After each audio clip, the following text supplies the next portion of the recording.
studio, and I was probably 10 at that point, just maybe turning 11, and she was always special.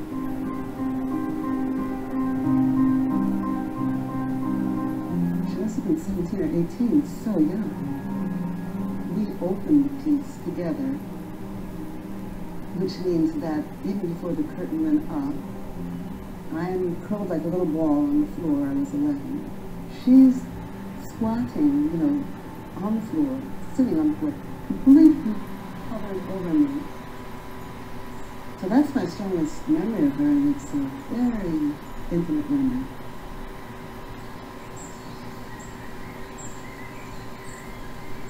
She came back when I was a young teenager. I think she came back twice.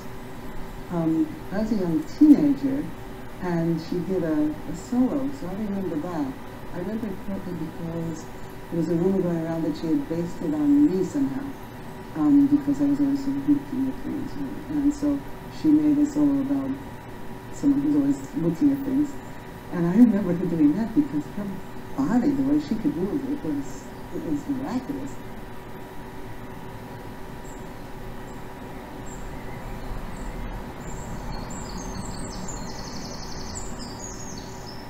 She was very inward, you know, quiet and sorrowful. You know, that was my impression. I don't remember her, you know, giggling, you know, or, you know, jumping around. Later we had people come from France, and they were very joyful, Malou and these people, you know, but I don't remember Tina being like that. She was serious.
She knew how to use Malou.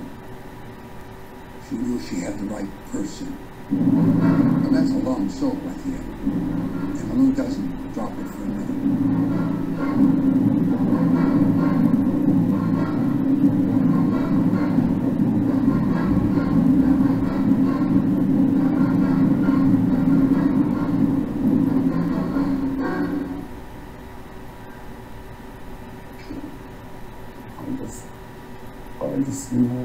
All this writing.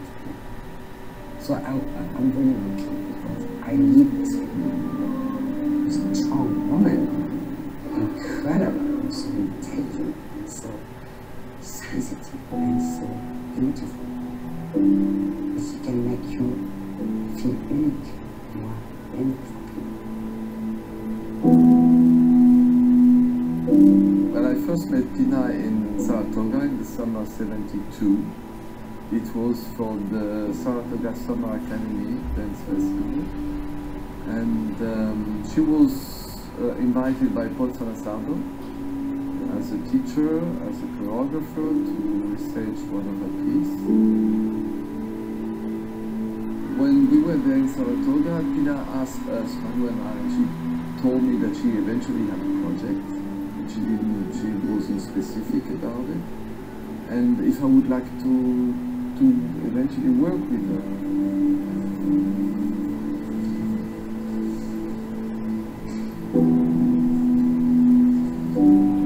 It's a reason why I can realize maybe that's the person I have to work with.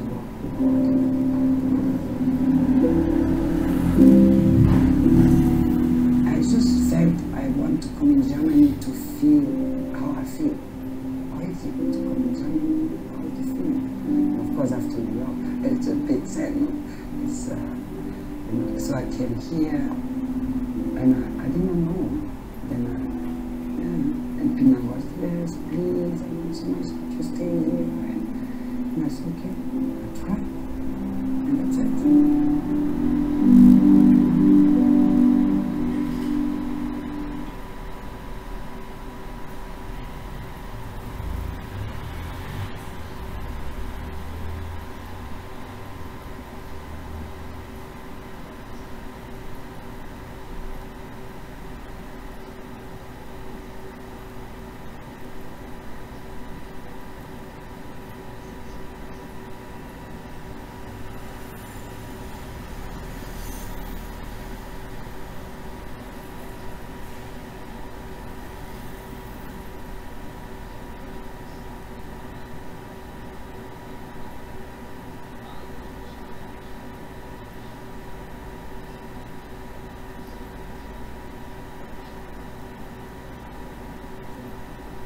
And I was always fond and doing learning movement with Pina, all these things, and really learn with him, all the movement and all the things, and all the time, you have to dance. Yes, don't worry, I will be in the egg, I will be in the corner.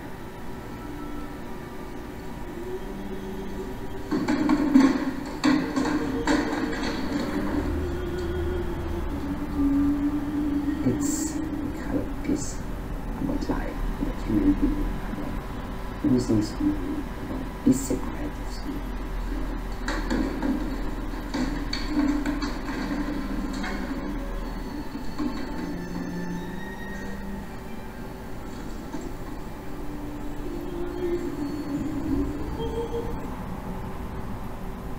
Nas redes. Ela está tirando fotos para colocar no nosso catálogo. Estamos documentando quantos animais estão presos e como são as cicatrizes para começarmos a identificá-los e acompanhar o progresso desses animais. Elas estão criando uma espécie de registro médico para cada animal ferido. Os que têm ferimentos mais graves terão prioridade no dia do resgate. O leão marinho da Califórnia é uma espécie nativa da costa oeste da América do Norte. Seu território se estende do Alasca até o México. Esses mamíferos são facilmente diferenciados das focas pelas orelhas. A maioria das criaturas marítimas se locomove na água usando a cauda. Os leões marinhos usam as nadadeiras frontais e se direcionam com a traseira, chegando a até 40 km por hora debaixo d'água. Dani, você vai ver peixes lindos aqui. Você vai ver até uma tartaruga marinha aqui. Dani fez aulas de mergulho para poder vivenciar o mundo aquático dos leões marinhos. Então vamos lá.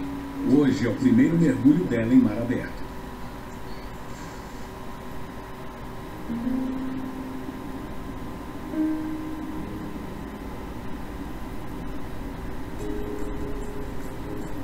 Até a observação mais minuciosa de uma colônia pode deixar passar leões marinhos brincando ou procurando comida. Eri e Jess, a veterinária estagiária, vão ajudar a ver animais presos debaixo d'água.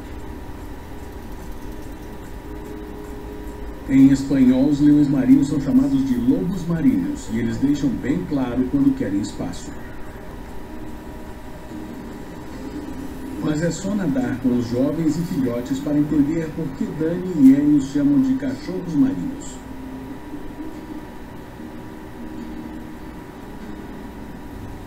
É uma experiência engraçada mergulhar com leões marinhos pela primeira vez, porque, apesar de conviver com eles em terra e às vezes na água, mergulhar com eles é muito diferente.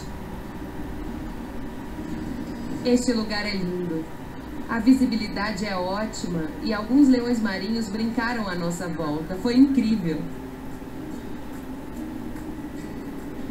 Essa experiência só me deixou com mais vontade de trabalhar muito para ajudar esses animais. Olha, nós tiramos isto do Recife de Corais. Redes como essas estão por toda parte. Para quem mora em La Paz, frutos do mar sempre estão no cardápio. Hoje é aniversário de Jess, por isso o ceviche fresco e uma cerveja gelada foram a pedida do dia. E sim, Eri se certificou de que o almoço veio de fontes responsáveis. Mas nem... Who misuses it? But overshadowing these concerns is a simple question. Can it be done in the first place? Is it technically possible? Okay, let's go! Can an invisible beam of energy free the planet's economy from its dependence on fossil fuels? If the challenges of beaming energy from space are too great, are there other alternatives? Aeronautical designer Fred Ferguson thinks so. For the past 30 years, he's designed advanced airships for military and industrial use. Now, he wants to launch lighter-than-air turbines to harvest wind power at altitudes as high as 1,000 feet. My plan is to create a flying turbine that will go high up into the winds and capture that energy that we're not getting at the moment. Fred's geoengineering solution calls for vast squadrons of airship wind turbines anchored throughout the world. Carbon-free power would travel down a special tether from the generators to the power grid. Just one turbine could supply the energy needs for 600 houses. And Fred believes his aerial turbines could be made with existing materials and technologies.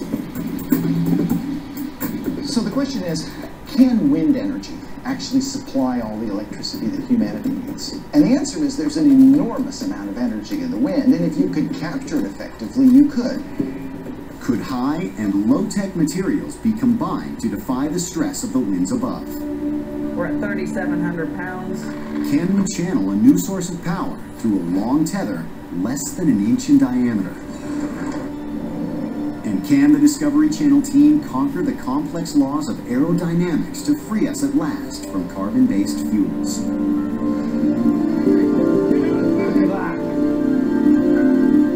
Could aerial wind turbines really work? Scientists explore the issues. One interesting thing to worry about, if we try to get too much energy from the wind, that could have climate effects of its own. Basically, you're slowing down the winds. You're taking energy out of the atmosphere and using it. That's going to have an impact on climate, and scientists are really just beginning to do research on that. Testing is the only way to resolve geoengineering issues, and it's worth doing. Harnessing clean energy could ease or even end our dependence on fossil fuels sometime in the future. But how can we fight the effects of climate change that are happening right now? Glaciers, the Earth's titanic rivers of ice. Some are extensions of ice sheets the size of continents. Others form deep in mountain chains. Mau tempo. Este é o compartimento do gerador. As coisas engraçadas, tipo, como que se educava dentro da família de Bragança o príncipe rebelde, né, que seria o caso do Dom Pedro.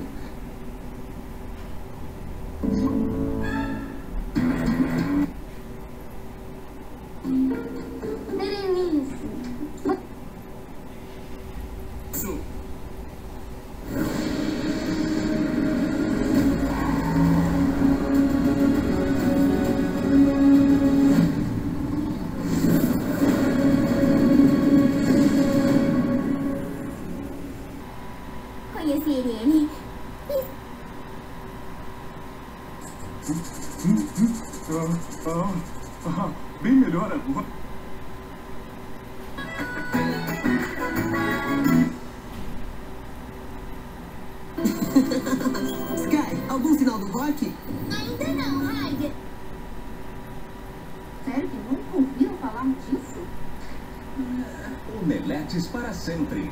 Oi. Você trabalha? Ninguém. Olha, eu sou autônomo. Tá bom, depende de como definir. Eu vi essa plantinha. Tô vendo mesmo que você já... Passado o tempinho, a Spark e o Dom descobriram. Ele senta sem me preocupar. Aproveita a vida que só critica. Eu deixo falar, Vou ganhar o mundo, seguir os meus planos. Minha fé não vai falhar, vai me guiar. E por eu ser assim, você gosta de mim. Não te pode enganar com amor. Se você me quiser, já sabe como é. Tô contigo aonde for. E se pisar na bola, eu vou embora.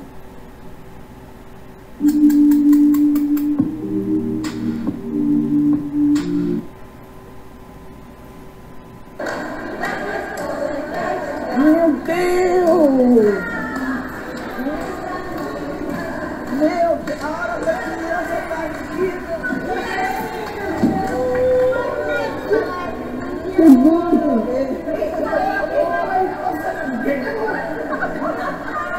Olha, que já te atendido,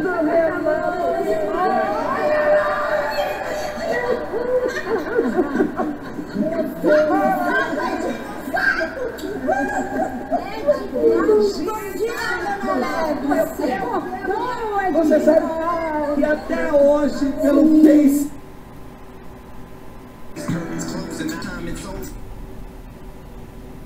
Have an answer for David. After we release Masters of the Sun, we are going to release a new record, and we want you to produce the entire. Okay, so Black Eyed Peas, I've got a bowl of warm, soggy, mushy green peas here. O que aconteceu com eles podia ter acontecido com a gente. Operações estão erradas. Eu sei bem. Por isso que as nossas viagens anuais para Las Vegas são tão importantes nessa linha de trabalho. A gente tem que comemorar enquanto pode. A gente nunca sabe o que o amanhã vai revelar. Eu acho que você está tentando me ensinar isso desde Jakarta. É sério. Você é um cara inteligente, mas nunca é tarde demais para aprender alguma coisa, eu acho.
Bom trabalho. Agora, me dá esse jogo aí.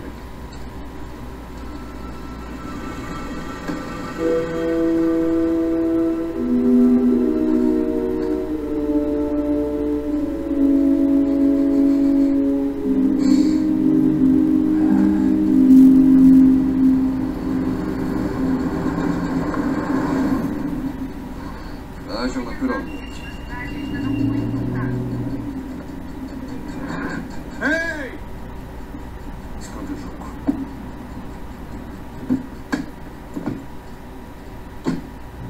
Eu não. Toda vez que há encrenca, eu vejo você. Eu? Não, eu não sei do que você está falando. Tá, muito bem. Então vou te prender. Eu não vou pra lugar nenhum.